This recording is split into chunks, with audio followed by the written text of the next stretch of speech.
আগামী দুদিনের পরিশ্রম করার পরে আমাদের ভাই সাহেবের সামনে বিয়ে, ওই জন্য ঘরটা রেডি করলাম পুরো লাইট টাইট সব কিছু দিয়ে।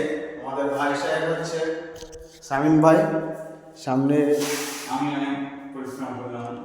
বৃহস্পতিবার বিয়ে, সরি সোমবার দিন বিয়ে আছে, ওই জন্য পরিশ্রম করে লাইট টাইটগুলো ফল সিলিং করা হলো, অনেক কিছুই করা হলো, তোমরা দেখতে থাকো।